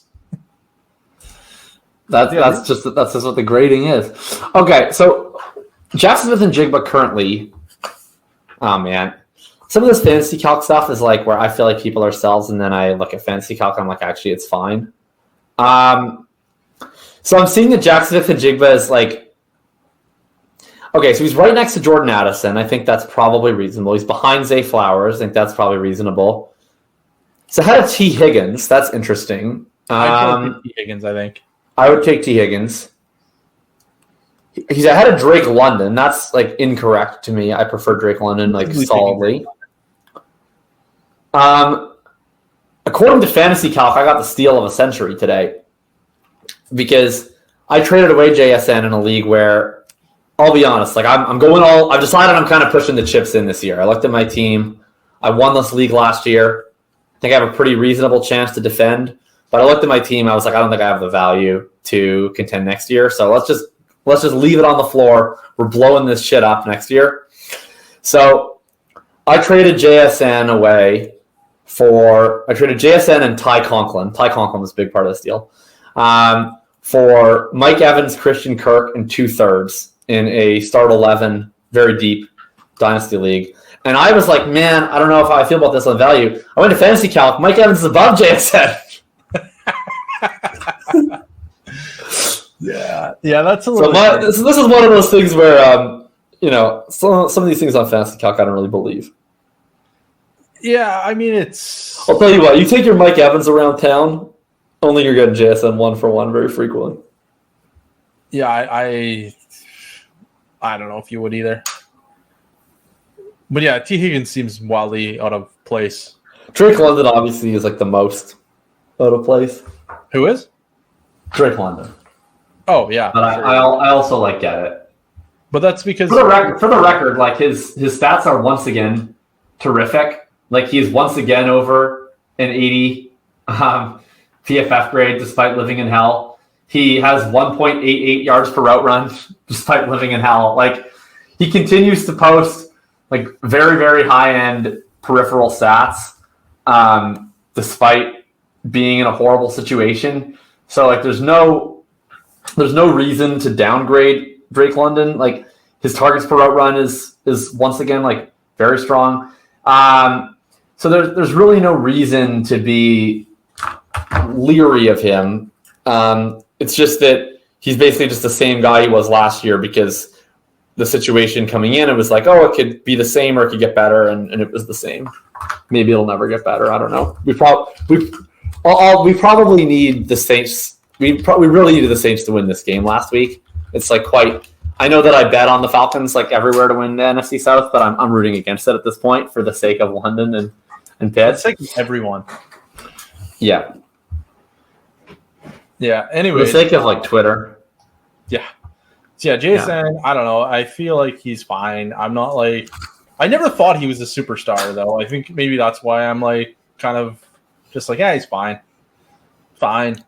It's no big deal. I mean, he's kind of having a Rashad Bateman rookie season. Yeah. Yeah. He's not priced like Rashad. He's having a Rashad Bateman rookie season. I don't know. I don't remember Rashad Bateman being very cheap. But so JSN, here would be my pitch for JSN. Don't trade him like laterally, but like, how much do you have to add to JSN to just here's what I would say is if you have JSN on a contender, for instance, like maybe this will vary league to league in terms of how much you'd have to add. I think in some leagues not much, just based on kind of like how I think the Twitter bubble tends to go with young players. like if you have JSN in a spot, we talked about this before. I still think he's probably going to be a good player. Probably don't think he's like a total bust.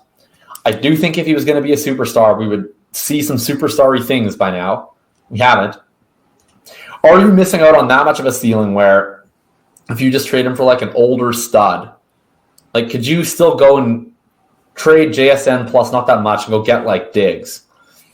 Like that would be pretty intriguing to me, where like you could really supercharge your lineup for not that much. And it's like, I feel like my guess is JSN has like a Christian Kirky career.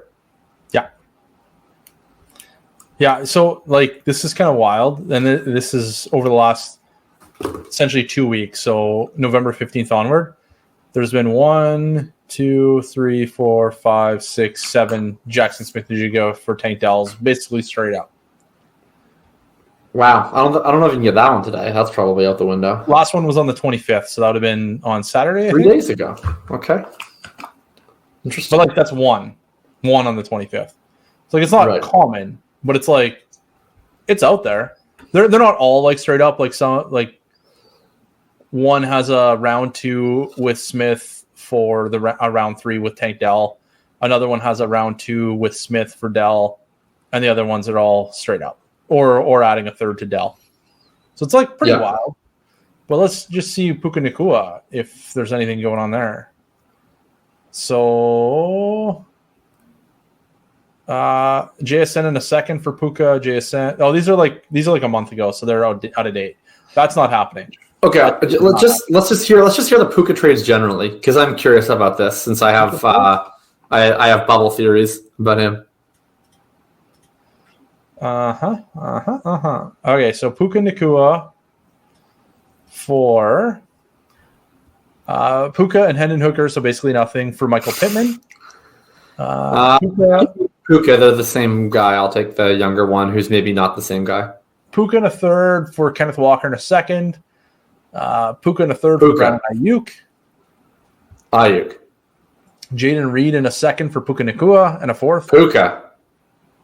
First and second for Puka and Isaiah Likely. Impossible to say without knowing what the first status is. Jameson Williams, a second and a fourth for Puka. Kenneth Walker for Puka. Another Pittman for Puka. Zach Moss and Derek Carr. These are okay. All right. So I've just been gaslit by the Puka community. I'm not a Puka hater at all. There's just people who love him more than they need to acquire him. Yeah. Okay. There we go. I'm a Puka lover. Puka, I love you. And by the way, all those trades are within the last day. Oh wow. He's on the move. They're very recent. He's on the move, Nacua. I'm going to go set some Puka offers, maybe. All right. What else? Oh, we want to stick with the Rams. Let's end there. We're ending there? You don't want to do it quick? Let's do one last one. Karen Williams.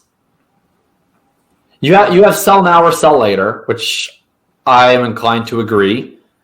There's no option here. With Karen Williams, here's what I'll read on one. I will literally just read from my Substack. Narrated for us. The Rams welcomed Karen Williams back into their backfield, and it was the story of the week. Wait. Can you do the narration in like one of your Survivor voices? The listeners love it. Do you want the Russell Hantz voice? No, something new. Something new and fresh. A new Survivor voice? Oh, yeah, okay. I'm going to do Boston Rob. Hey, the Rams welcomed Kyron into the backfield. It was the story of the week. He put up one of the highest scoring weeks of the year, over 200 total yards. There's no question for at least the remaining of the year, he's their featured back. I've not been very complimentary of Williams from a real-life perspective. I've also discussed a couple times this makes sense in the short term. Okay, that's enough.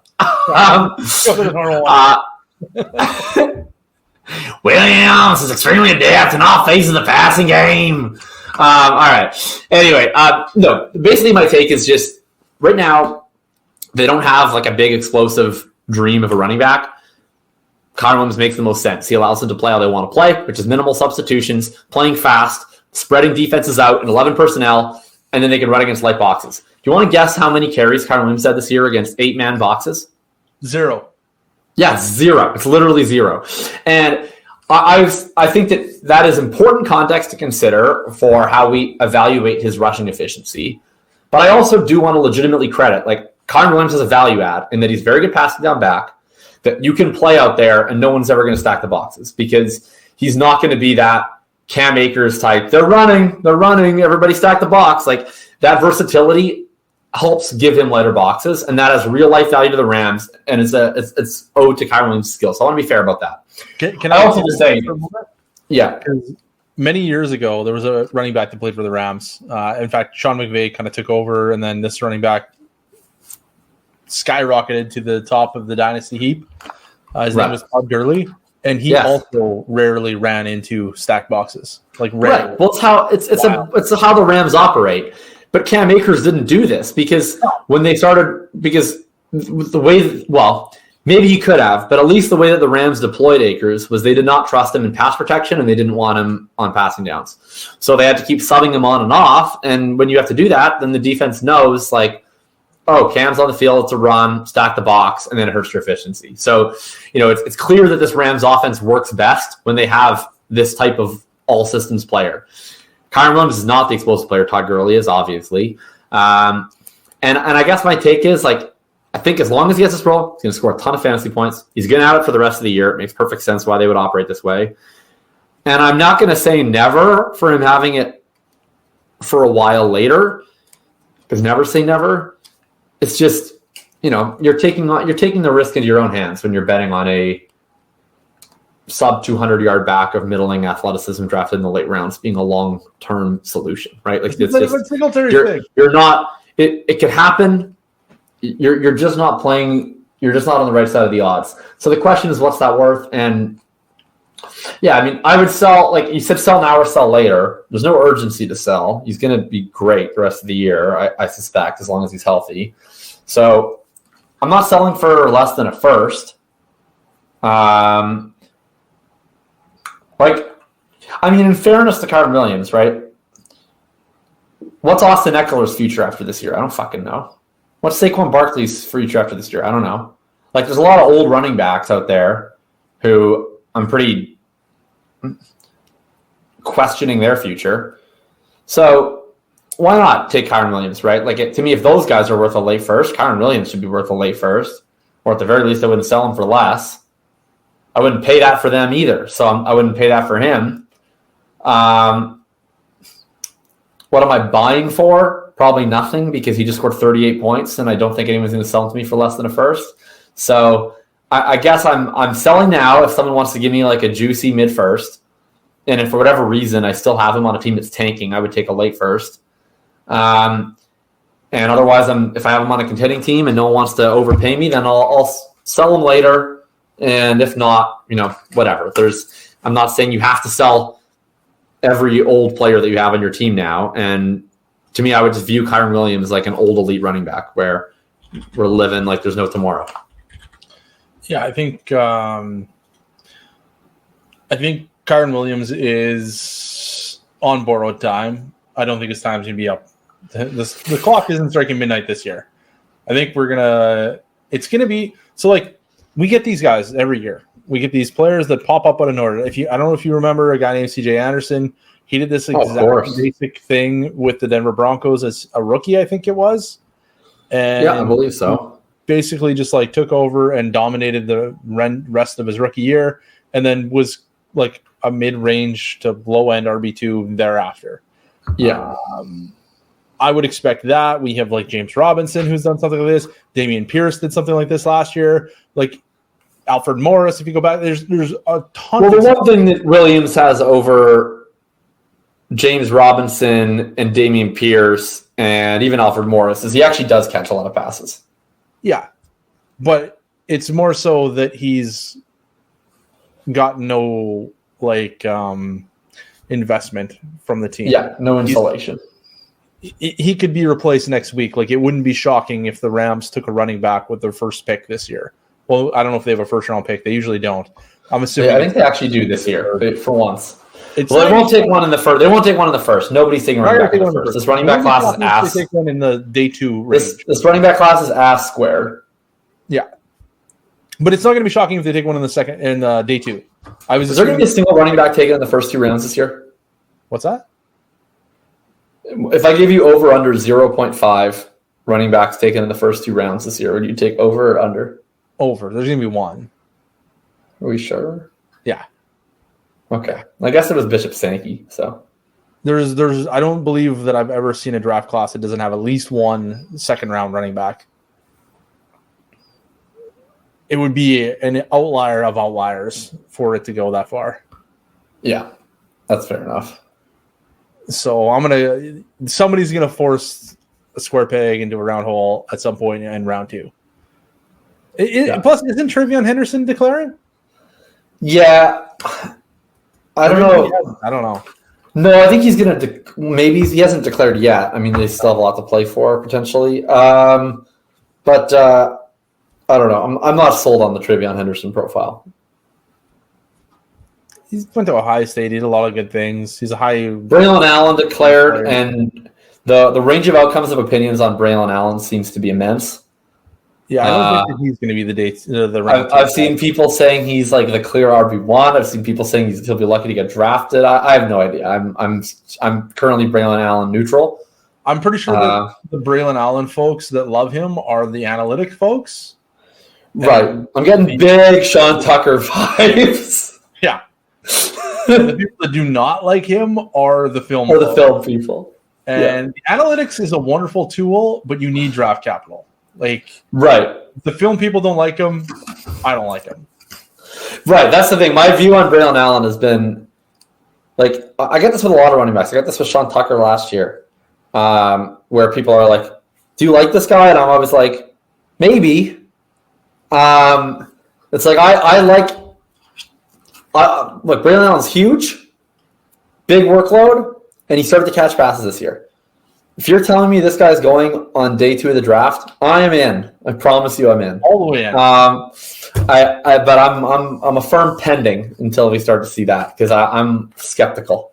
Yeah, there's like, I find it funny because a lot of people think that I just like hate film scouts. I don't. Like, I think their work is extremely valuable, but I don't like all the players that film scouts like. But I also don't like any of the players that film scouts don't like. Right. Film scouts drive not necessarily the ones that we listen to on Twitter are not driving the NFL draft, but it's film that's driving the NFL draft. Yeah. Other than the Bears analytic department, they are driving the NFL draft. Outside of them, it's film. And like, if they're not into a player, I'm not into the player. Like, I just don't care. Like, Sean Tucker got absolutely nixed. Sean Tucker was basically dead, except his like value sunk so much. It was like, well, we can buy it. Right. To be clear, I will probably be drafting Braylon Allen regardless. I won't be drafting him in like pre-draft rookie drafts because he'll be like the Zach Evans, Sean Tucker, where it's like he's like the Debbie Darling that's overvalued in those. Realistically, I'm going to be drafting Braylon Allen almost no matter what because either he's going to get the draft capital and I'm going to want to draft him, or he's not going to get the draft capital and he's going to be like one of my favorite third-round rookie picks. But I'll say is I wouldn't pencil him into your first-round plans.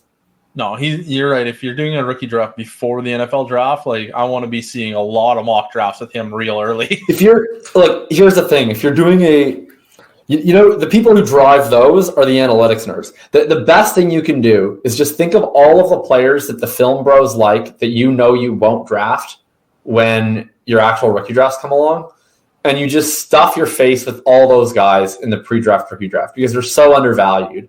Like if you just like all you do is you just go to the mock drafts and you're like, oh, who is the wide receiver that's going to go in round 2 that all the data bros hate? And you're going to get them in round 4 of your pre-draft rookie draft. And you just click that button and you just collect your sweet, sweet Skolansky box. That's the best thing you can do in those drafts. And then you instantly have diversified yourself.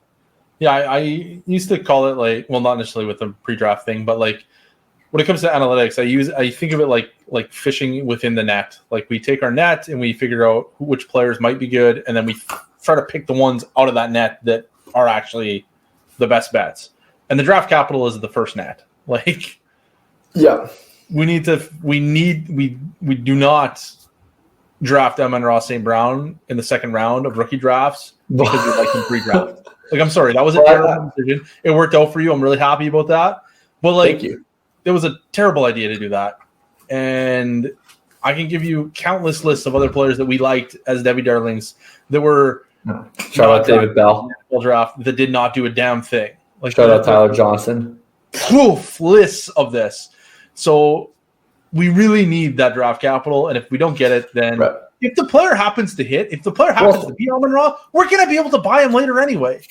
Well, it's probably pretty good for us that, like, I remember this was the discussion post Amon-Ra was like, you know, did the NFL just miss something that was actually obvious all along? Because he was the rare case of like hit all the analytics check boxes. It would have been a very sought after prospect if you'd gotten higher draft capital. You know, and then this year it's like Puka and Tank weren't like stone nothings from an analytical profile. Like if you now go back retroactively, there was like some stuff there. But they were not Amon-Ra. Like they were like the more classic, like, I mean, I guess Tank Dell went in the third round. But like Puka was like Puka was like, okay, you know, like that's just like, that's what happens. Sometimes there's guys. Puka was like, for me, Puka was a bust tier prospect that went on day 3. Like there was nothing there. Right. I understand yards per run were impressive to some degree, but like that's not a reliable way to pick out outliers on day 3. Right. Well, sorry. Look, every single time that any outlier hits, there will be some reason when you go back and look and say, now that we know this player hit, like what did we miss? And there'll be something that you can point out. The issue is like then if you just decide that, okay, that's what we missed on this player, so now that has to be my decision-making criteria, you're just going to then miss your next 10 bets. Yeah. So it's like there will always be something, and maybe that is why that player hit or whatever, but like there's also a million other reasons why, you know, that player didn't get that draft capital, and I don't know, sometimes just weird things happen. Well, it even goes back to like Stephon Diggs. Like I don't know if you were playing much in the Stephon Diggs era, but draft Justin Shorter. You got to get the high school 5 stars.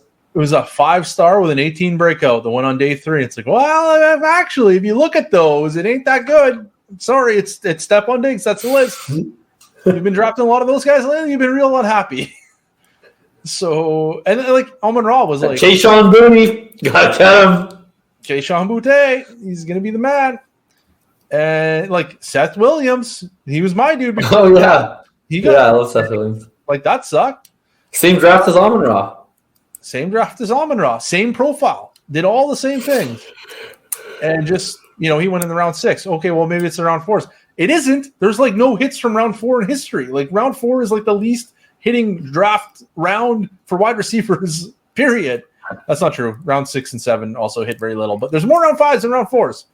So like it's just ridiculous. Or like who was it? It might have been Gabriel Davis. Did he go really early in round 4? I don't know where he went in round 4, but he went in round 4. I think he went really early in round 4 in a strong class, and people were like, well, no, if it wasn't such a strong class, he would have went on day 3, and then he'd have been a really good prospect. So this like 8 spots doesn't count. It's like, oh, this is like the actually the Jets would have taken Michael Carter in round 3, but they didn't have a round 3 pick. Yeah, exactly. Yeah, that was exactly it.